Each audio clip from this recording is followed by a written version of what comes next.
Hello and welcome to the Crucible. My name is Liz McIntyre and I'm the director of Sheffield Doc Fest. What a great crowd. We have such a special guest today coming to the Crucible in a way that he's never come to the Crucible before, which is really exciting. The host of the talk this afternoon will be Simon Hattenstone, the Guardian writer, who has co-written 2 books with our special guest. So with no further ado, I would like to welcome both Simon and Ronnie O'Sullivan.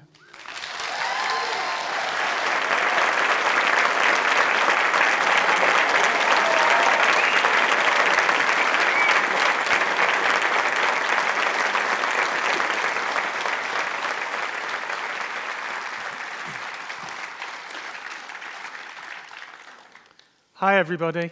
Thanks for coming tonight. Hi, Ron. How you doing, Simon? You all right? Yeah, I'm all right. It's a bit weird, this, for us, because, to be honest, Ron hasn't really done film commentary before, documentary commentary, so we might not be that good at it. Yeah, so will you be a bit...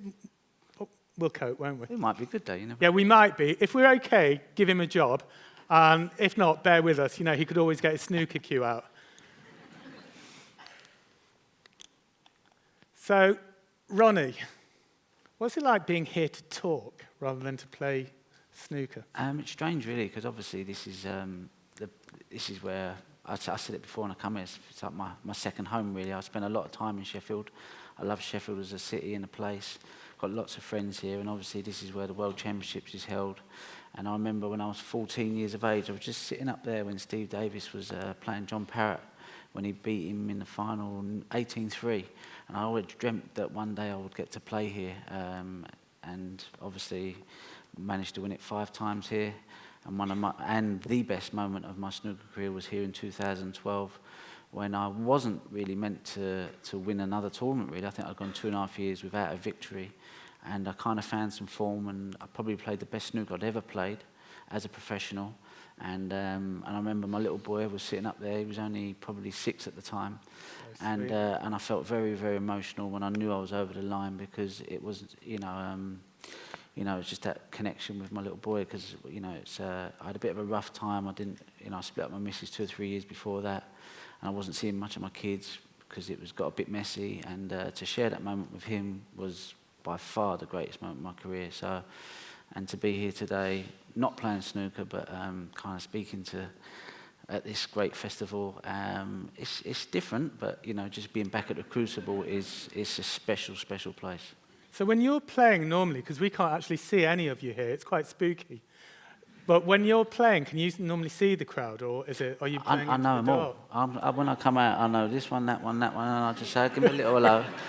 And, is it normally like, all right, Damien? No. I mean, because everybody kind of have their season tickets, and you get your snooker fans, and they kind of have their seats every year. And then when the draw's done, one of them rings me up. He says, "Oh, what a nightmare! I've got the other table, so I'm not going to be able to see you on this year." So no, you get to know all the snooker fans here, and you are like a bit of a family, really. When you come here. Obviously, there's a lot of people you don't get to know but you do have a lot of regulars that come here, so you kind of get to know them pretty well.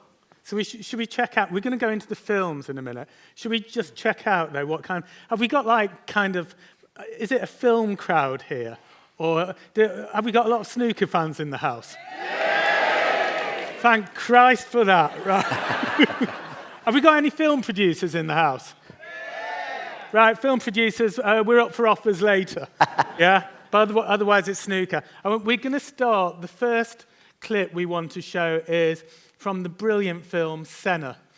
And it's a sports legend that means a huge amount to Ronnie. And, he's one of your all-time greats, isn't he?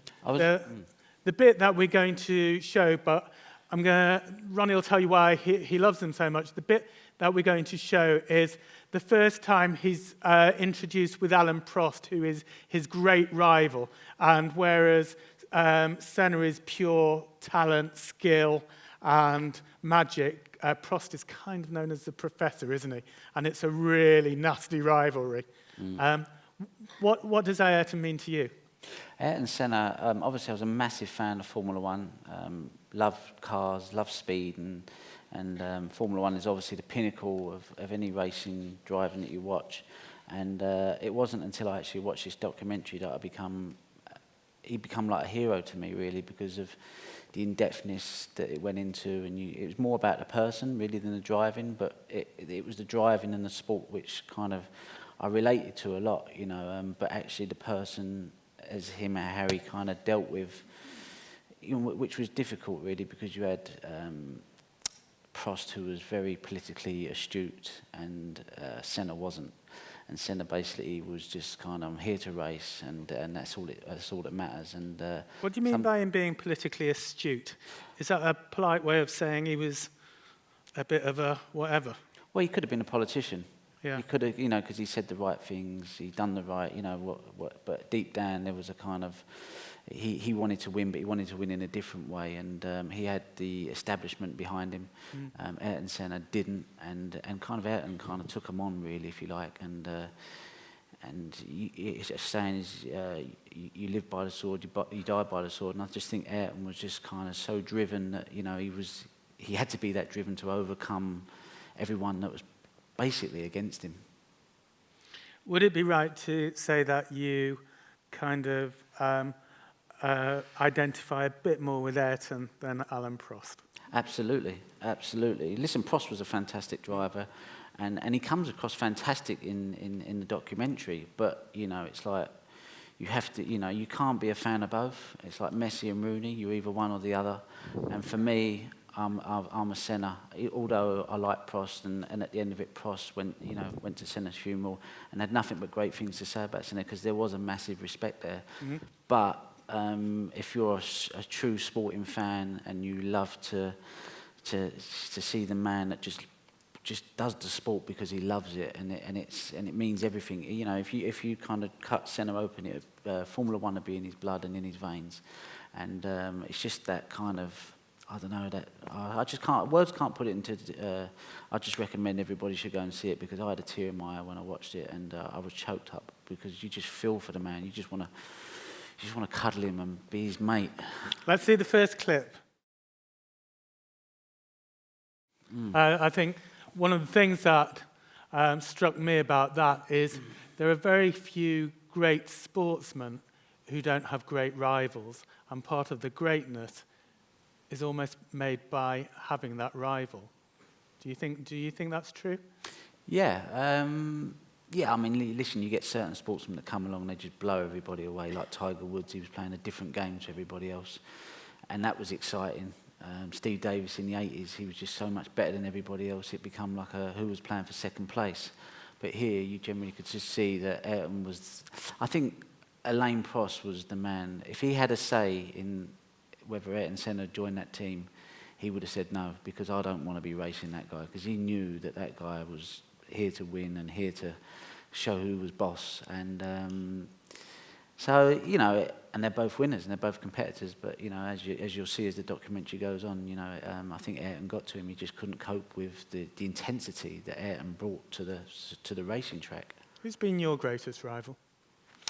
I'd probably have to say John Higgins, I think, because I think he's underrated, although everybody knows he's probably one of the top 2 or 3 greatest players of all time. But he is probably the most difficult opponent. He's the most all-round complete player that I've ever played, and the weaknesses that I've got, he has the strengths.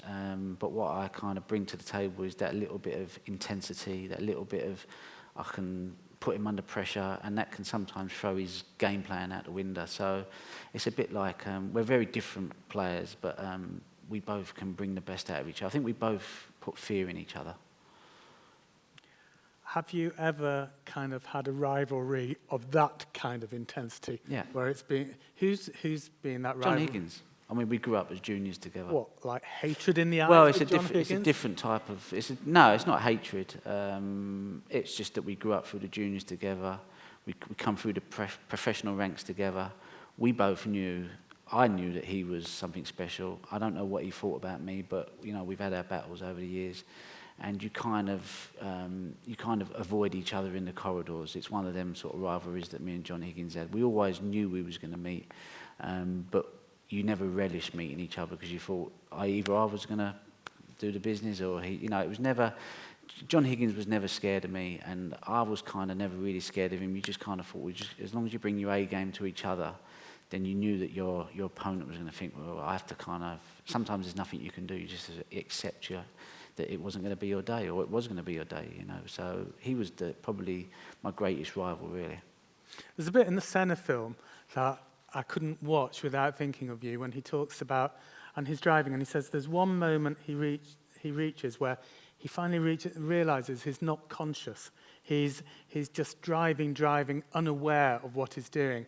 And it reminded me a bit about you and your relationship to the chimp, and whether you're playing with your head or whether you're playing on, unconsciously. Is it important to play without kind of thinking all the time, what's my next shot, what am I doing, over-deliberating? It's important to be able to do both, because you're not always going to be, 100%. And when you're at 100%, it all happens very slow, and, it's you're in second gear, and you just kind of know you've got third, fourth, and fifth if need be.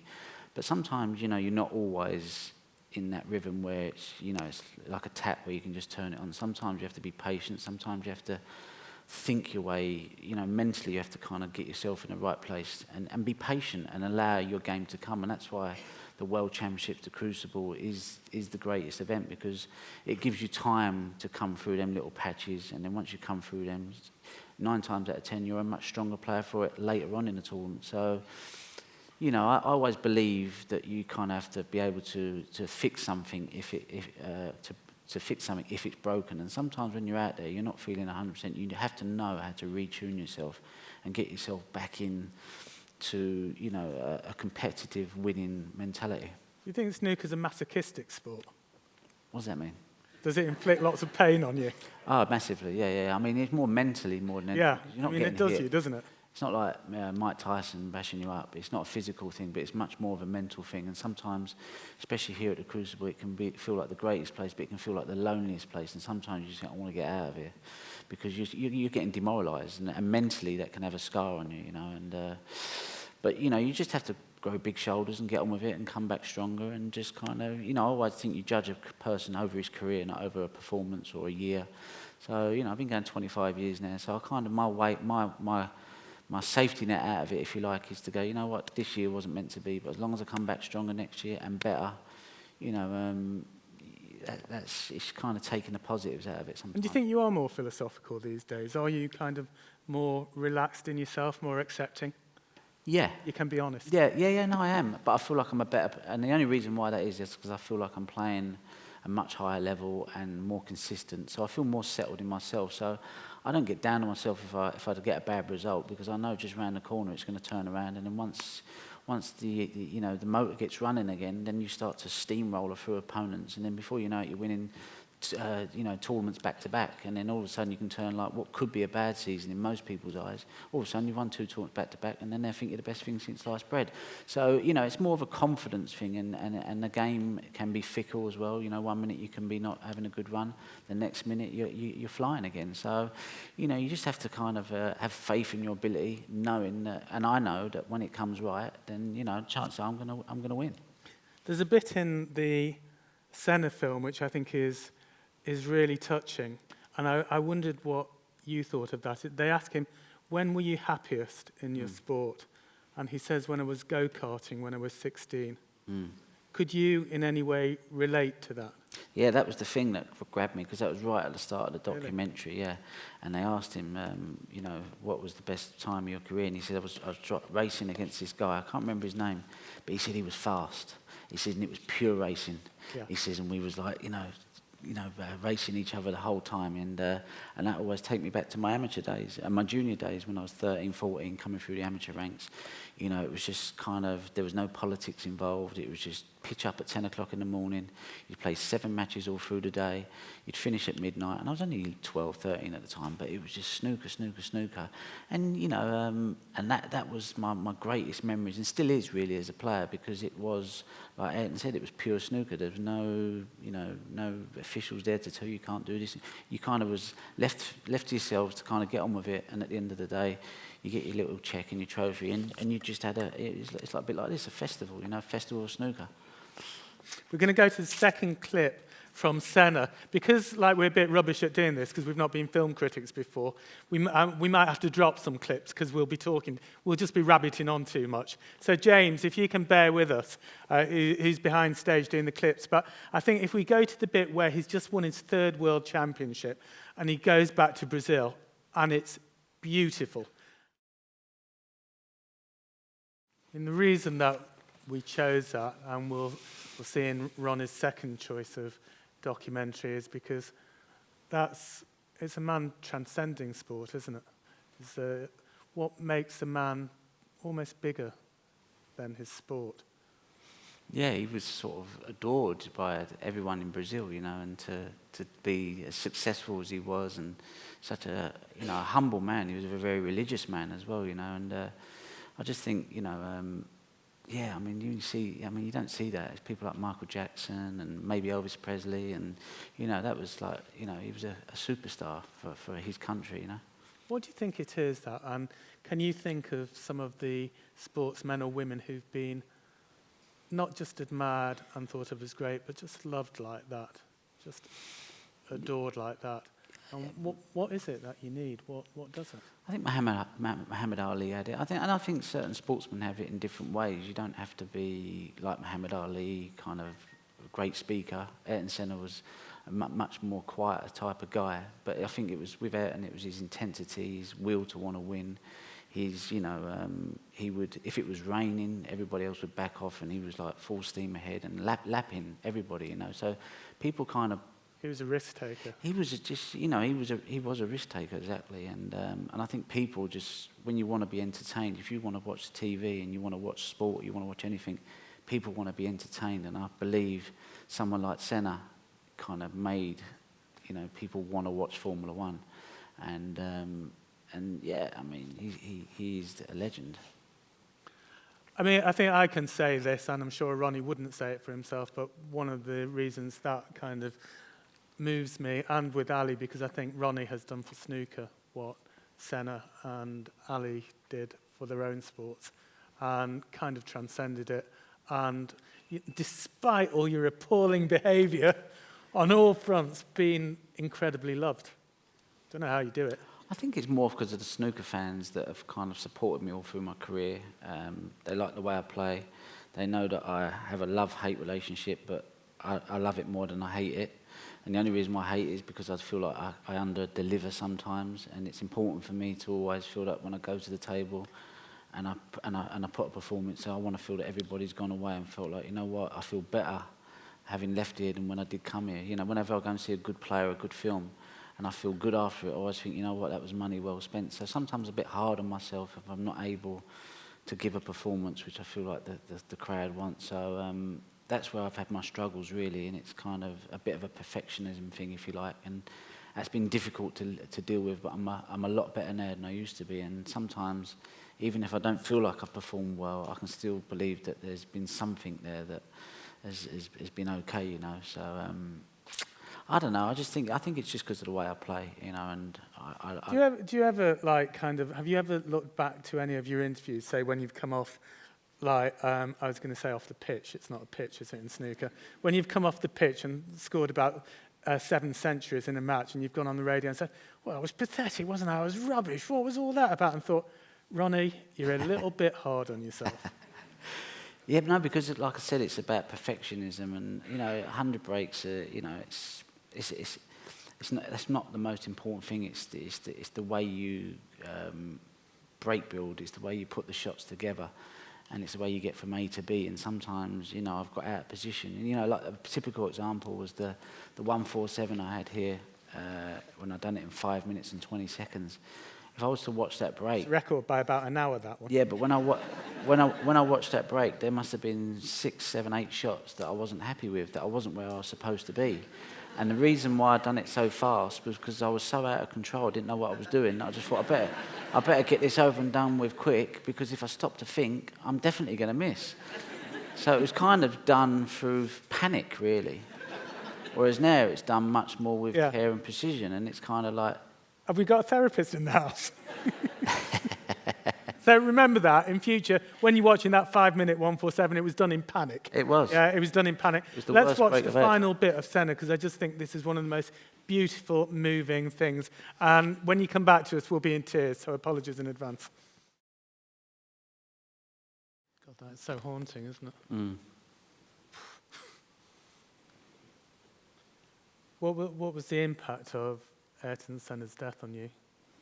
Can you remember hearing about his death? Yeah, of course. Yeah, it was massive, wasn't it? I mean, I remember the day before someone died on the Ratzenberg, I think it was. And I remember seeing the picture of Senna, and he rushed out onto the track in a car because, you know, he was worried. You know, he knew the track wasn't safe, and they didn't want to race the next day. And he was a big voice for all the drivers, and they raced, and the race should never have really gone ahead. That's the weird thing about it, you know. He wasn't going to race, was he? And you should never crash at that corner, so it wasn't even Senna's fault. There was no way in a million years, so it was like a freak accident. And you know, it's just crazy, you know, and I think Formula One from that day changed. They said we can no longer take these risks because it was unsafe. And if you watch a lot of the documentary, you can hear Senna saying, you know, what you're doing is putting the drivers at risk. Mm. And, you know, he campaigned for that, and then he dies because of that, you know, and that's why Formula One's a lot safer, is as safe as it is today. Don't think there's been another fatality, has well, there was one a couple of years ago, but that was because of wet weather, and it was a slow accident. It was like because a tractor was there or something. But, you know, the impact of someone like Ayrton Senna leaving, you know, is just mental. It just shouldn't happen, you know. So, I mean, I just think it's a beautiful piece of filmmaking as well. It is. It's just astonishing. Let's go to When We Were Kings. And I just think, as a complete contrast in mood, we're going to have a bit of the best of Muhammad Ali poetry, please.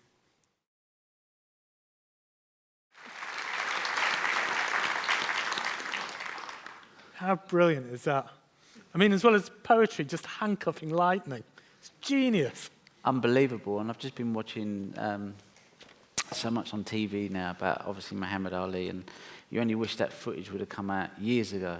For someone like me, obviously, because it's such a big age gap. And they were saying when he was at school, he was actually a poet. He used to write poems all the time, and his mum said it just come natural to him, and they all rhymed. And when you see that there, that's just him, you know. That's not an act. That was just him being him. And she said he never stopped talking, you know. As a kid, he just couldn't stop talking, and you know, and it's just amazing that he, you know, just not just as a boxer, but as a human being. And he did transcend. I mean, they say he's the greatest sportsman of the century, and I don't think you can get any great accolade than that. And you know, he was. When you say transcend sport, he transcended. I mean, there isn't a word to explain it really. I mean, he was, in the end, he was one of the great political figures of the 20th century, wasn't it? I mean, he did so much in terms of, you know, kind of for black people, for Africa, for race politics. Incredible. Absolutely, yeah.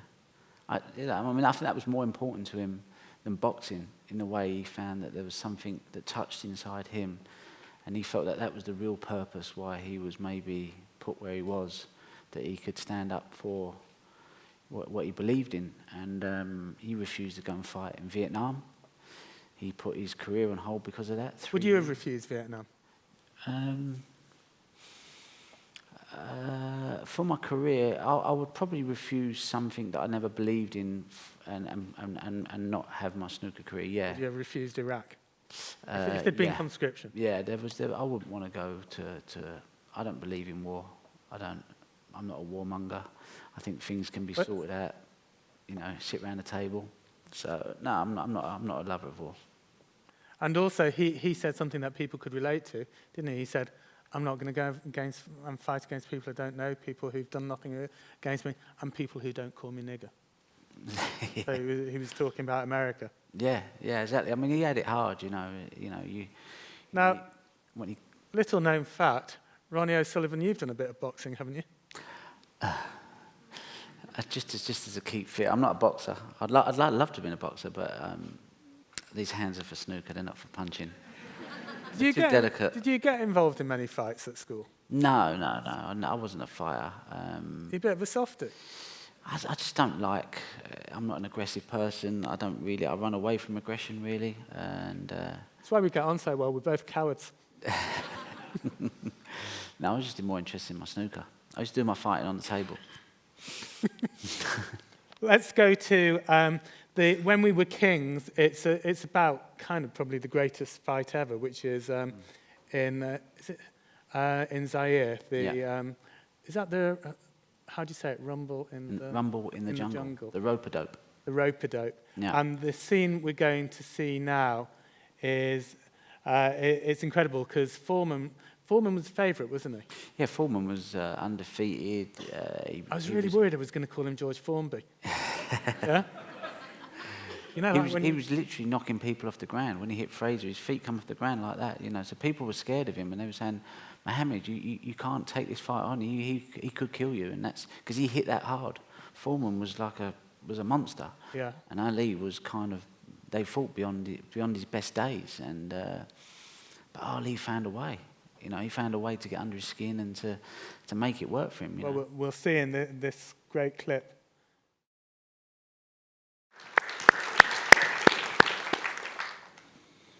And he went on after that, didn't he? To beat him. He went on and won, didn't he? Yeah, done him in the 8th round. How much sport is psychological? You can see in that scene, you know, kind of, no one expects him to lead with the right hand. Sorry, I'm boxing illiterate. And he does. And then he takes it all on the ropes, and he drives him mad within the course of the fight. How much is in the head? You have to have a certain personality to be able to do what I think Muhammad Ali done. And the only snooker player that I can think of, and I'm not saying they had the same personality, but they had that magic about them, and that was Alex Higgins. Alex Higgins could put you off your game just by little things. He could unsettle you, and then basically you can't put a ball because you've now entered the world of Alex Higgins. And he's got you doing things that you don't even know you're doing, and he's got you. Will you do don't even know he's got you. Huh? No, I'm not doing Alex. Oh, go on, please. No. One sentence. No, I can't do it. We'll have a whip round later for Ronnie to do it. It's a bad one. You just want me to embarrass myself. He does a brilliant Alex impression. But what I was saying was, I think it takes that special sort of genius. And Alex Higgins was a genius. Jules Best was a genius. Muhammad Ali, I believe, were geniuses. And I think Muhammad Ali got him to fight the fight that Muhammad wanted him to fight, which was to basically punch himself out. And while he was punching him in that fight, he was saying, "Is that all you got, George? Is that all you got, George?" And George went, "Yeah, that's all I got." and Ali just done him. You know, by the 6th round, he was gone. And Ali just went, "Pop, pop, pop. Thank you very much. World champion." And it was never meant to happen. And believe me, when you're fighting someone that's got more bombs than you have, and it's the same in snooker, it's intimidating because you think, how do I find a way to beat this? And sometimes it's not, I can't pot as well as some of these young guys. I can't, there's certain things you haven't got as good as the other opponent, but sometimes you can bring them into your world and that can unsettle them. And Alex Higgins, Muhammad Ali, and people like that had a great gift at getting the opponent to play the game that they wanted them to play. Did Higgins talk when he was doing it? All the time. He talked to the referee. He was telling the referee. What would he be saying to you when he was... He was so intimidating. I mean, I was 16 and he was playing in Blackpool, and he was finished then because he was qualifying, but he turned up with his cue and he'd be on that practice table 3 or 4 hours a day just trying to nick little table time. I'm watching Alex Higgins. I'm 16. I've just turned professional and I'm knocking everyone down like Skittles. I'm having a great time up there.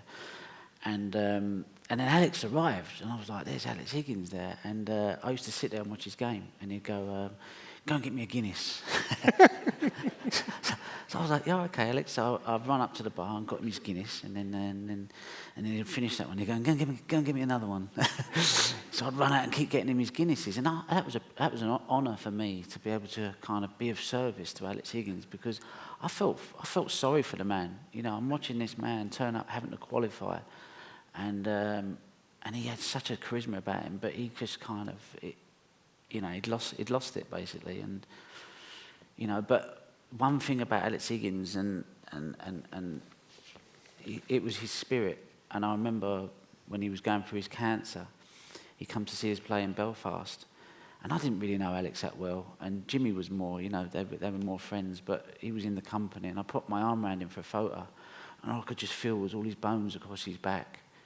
And I knew then, I thought, he's really ill, he was gaunt, but he still had a laugh and a joke. He was still making everybody laugh. And it was that spirit that I've only ever seen in another sportsman, and that was Gazza, where they've been kind of like, I see Gazza in a place, and he was in a bad way, but boom, he come alive. And I was like, that's what makes them so special. They're mad, but they have something that us normal people haven't got. And they might end up with nothing and go out this world with nothing, but they brought an energy and a spirit that you can't buy. You've either got it or you ain't. Muhammad Ali had it, and he lived a life that only we could all dream of in a way, So you have to kind of, Let's go to, I want to open it up to the floor soon, but so we're going to go quickly through another man who we could only dream of, but also kind of have nightmares of. And we'll just have a quick clip of Howard Hughes. Ronnie O'Sullivan, what is it about Howard Hughes? And is it by any chance anything to do with that title, The Man and the Madness? I would never have ever read or even heard of Howard Hughes. We was going to Thailand to play in a snooker tournament, and my mate went, get that book, read that book. He said, he's unbelievable. And I was like, really? He went, yeah. So I read the book, and it was about 550 pages, and I couldn't put it down. And I was in a bad way at the time. I was kind of, my mum was in jail, my dad was in jail. I'd been drinking a lot. My career was doing one of them. How old were you? 19, 20, maybe 22, 25. I can't remember. But I just remember that 6-year period where things were kind of like unravelling for me. And this book was the only thing that kept me going for the 2 weeks, because I couldn't really be around other players and things, because I just felt low in myself. So this book was like a saviour on that trip. And I just remember thinking, I want to be Howard Hughes. I don't want to be a snooker player. This geezer is on another level. And yeah, he's mad, but he's not mad in the way that he was trying. He couldn't help it. He couldn't help wanting to be he didn't want to be around humans. He just loved. He had an obsession to do the best films, to have the best airline, and a lot of people that were on his payroll would say, "You've just spent £4 million on this film, and you want us to do it again?" And he went, "Yeah." And they went, "But we can't get the pilots to do what you want them to do." He went, "I'll get in the plane and I'll do it." And he'd done the stunt himself, and it crashed, and it was on flames, and they thought he's dead. And he got out the plane, and they see him walking up the runway like that. He was just one of them, He just, you'd say, "Look, Howard, you've got everything you want in life." Even President Nixon said at the time when he was president, he said, "Howard Hughes is the most powerful man in the world. He lent the American government money." And that was he just kind of was this guy that was just sort of, I'd just recommend anyone to read the book, because it's kind of, he is a bit of a one-off. And he died a recluse. The last 10, 15 years, he didn't see anybody.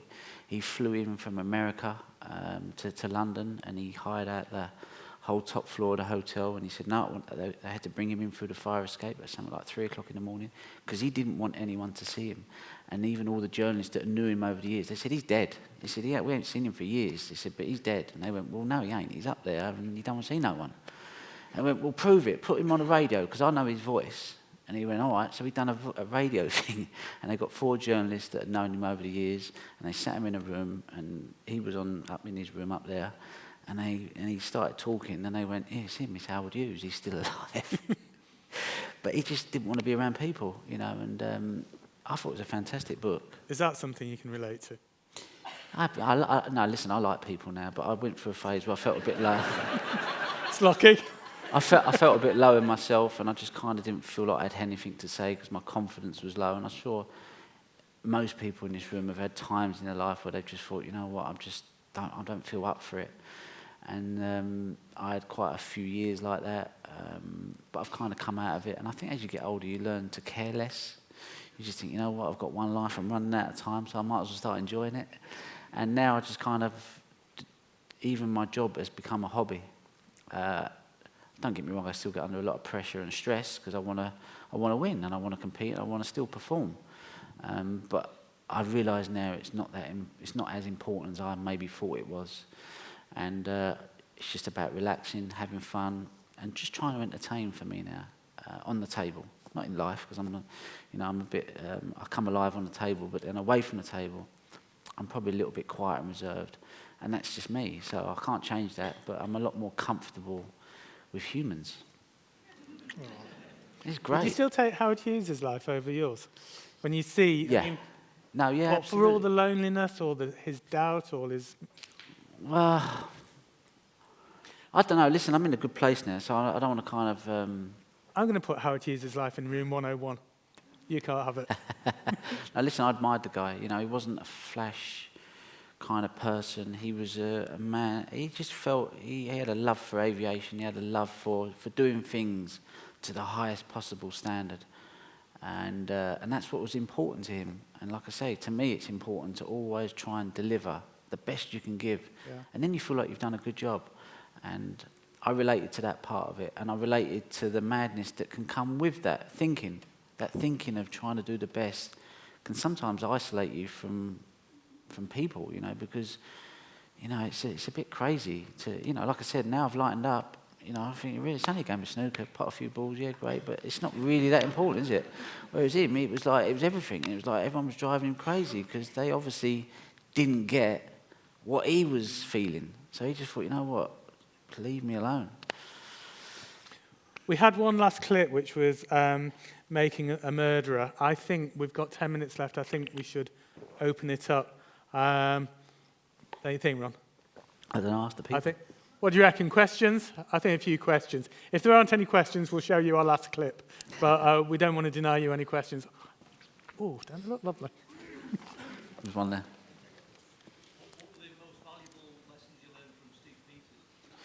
Oh,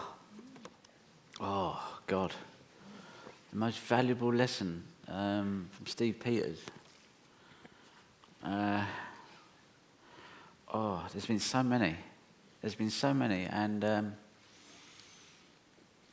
I think just to realise that the best lesson I've had from Steve Peters is I've played matches here at the Crucible or anywhere I've played, and it's not been going well for me, and I thought, you know what, I want out of here.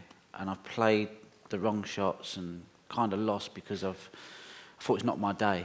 And then I get back to the hotel, and then 2 hours later, I'm like, I actually wish I'd have won that match now because I feel all right. I feel like I want to win. And I never understood that thought or pattern. And Steve Peters made me realise that don't listen to that voice because we've established. Because the first question he asked me when I went to see him, he says, "What do you want from snooker?" I said, "I want to enjoy it. I want to have fun. I want to compete. I just want to enjoy it again like I did when I was a young kid." And he said, "Well, we've established that. So we just have to deal with a voice that wants to sabotage." And I just used to I sabotaged for 10 years, maybe longer.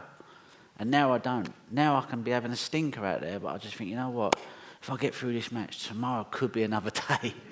So for the last 5 years, I'll give it my all in every match. And it feels, and that's why I said to Steve, I said, "I wish I'd have come and see you like 15 years ago. I could have had 10 world titles now." And he said, "But, you know," he said, "it's always better now than late than never," whatever that saying is, you know. So that's probably the greatest gift that he's gave me. But there's so much more to it,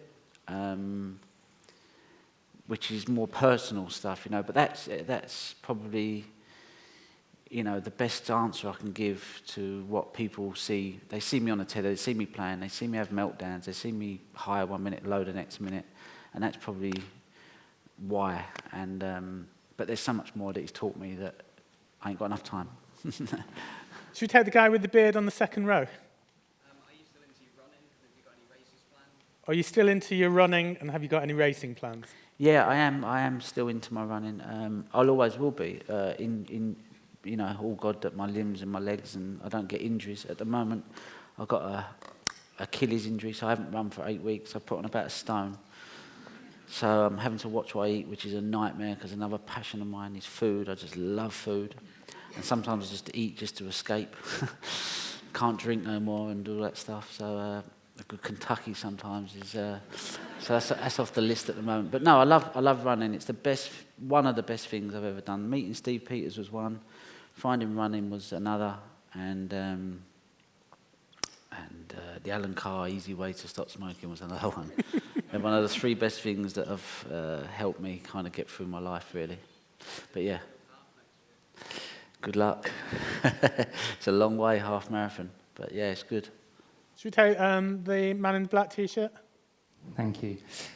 Steve Davis recently retired and turned his hand to DJing. I just wondered, after your snooker career is finished, what else are you passionate about and what could you see yourself doing? I'd probably becoming a running coach, because I love running so much that, and it's such a big part of my life, that I realised as well that if I'm not running, I just miss the people, and see, running is a very kind of, once you get into it, it doesn't, money and all that doesn't come into it. It's quite you do it for the love of it, and the people do it for the love of it. And for me, to be a part of something like that, it's just me just getting away from some parts. You know, I don't like that part of the world sometimes where it's all a bit ruthless, whereas running, it's much more relaxed. Everyone's more like a community. So I think I would like to become a running coach in my local running club and take sessions and just fade into the background that way, really. Anyone? We've not had a woman. Any women want to? Yes, a woman. Mine isn't a question, Ronnie. I've been a fan of yours for years, honestly. I want to thank you. You know, you're an inspiration. Thank you. Personally, the sport. Oh, thank you. You are an absolute inspiration. And I also want to thank you. I also want to say congratulations on your OBE as well. Thank you very much. I think it was very well deserved. So thank you for the entertainment. I appreciate that. Thank you. Thank you.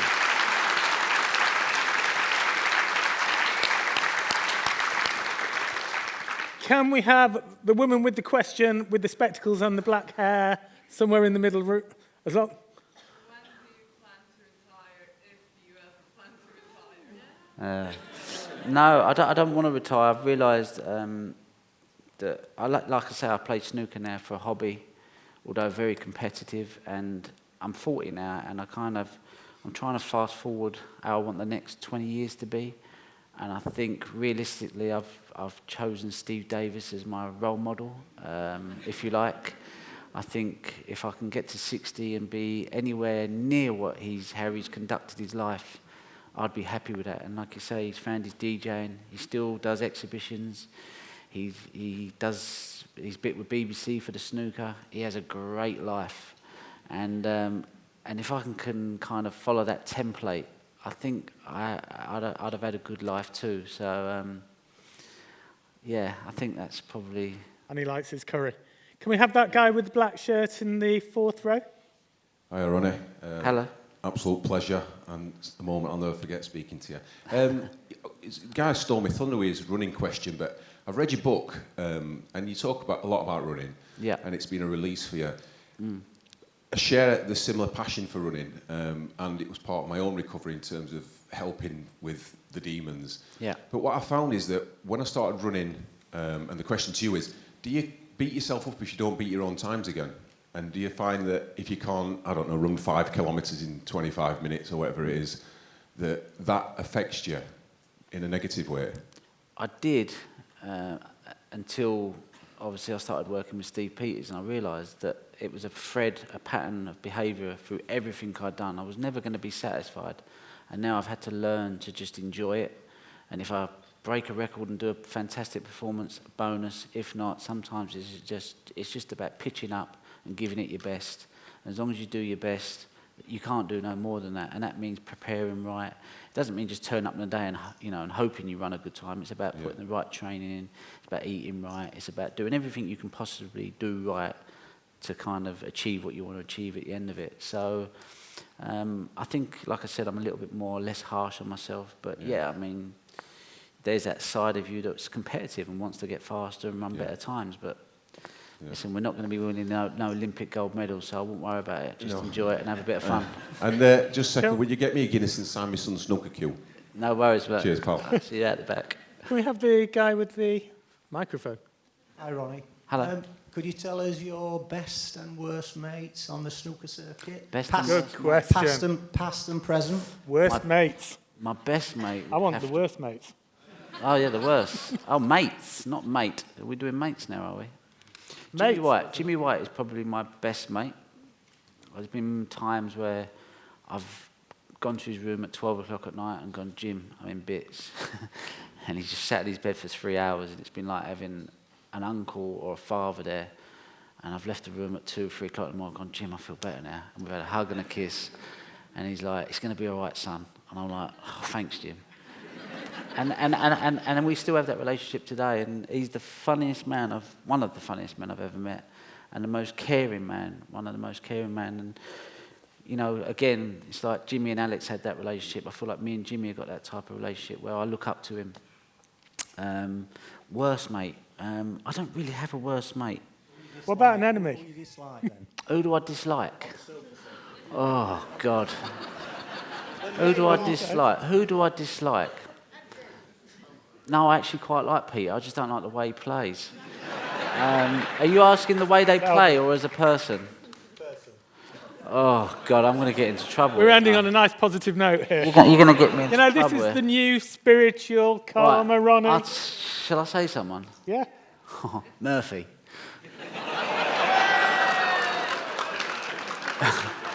He's probably got friends that like him, but we don't relate. He does things that I just think... Danny Murphy, the Liverpool player. Yeah. Great question, that. I think we have to stop, but should we take one more question? Can we have the person with a really long arm and what looks like a check shirt, but I can't see? Hello. You and music are two of my biggest inspirations in life, so this is a bit of a pleasure. But can you give me a bit of your music inspiration? I know that you came out a few years ago to Ali in the Jungle in one tournament, and I then obsessed over that song as much as I'm obsessed over you. But what's your music inspiration? What's your sort of breakaway? I love Ian Brown. He's got some fantastic songs that I like. I like a variation of type of music. I like Eminem. I like... who else is there? Agadoo. Agadoo. Yeah, and some of the music I like, I don't even know the name of them. They just come on the radio and I just like them. I like this new one, When I Was 21 or When I Was 60. When I Was 60, what's his name? Yeah, when I was 7-year-old, me and my son, we loved that. We have that in the car, and he turns it up. And I don't know. I'm not going to start singing it, so I'm having a laugh, you know. I can't sing. But and another one I like is Train, Tears of Jupiter. That's a really good tune. So, yeah, I'm not really good on my music, but I've just thought of 4 or 5 there that I really like. I think we're going to get a bollocking if we don't stop. Have we got time for one more question? Yeah? I've actually got to go and interview Ken Loach in a minute. Can we have the guy who's on the second row? Hello.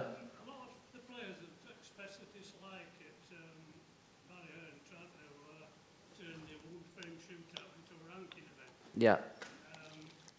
What's your views on that? Do you think Marian's trying to get the crowd more involved in snooker like darts? Do you think he's trying to get into a circle like that? I think he's trying to add a variety of tournaments. So you've got your Crucible, which is the ultimate test. You've got the shootout, which is a lottery. You have all, you know, when Barry first came into the game, I think there was about 7 tournaments. Now there's 26 and probably 16 that are massive events. So he's added 10 major tournaments to what there was.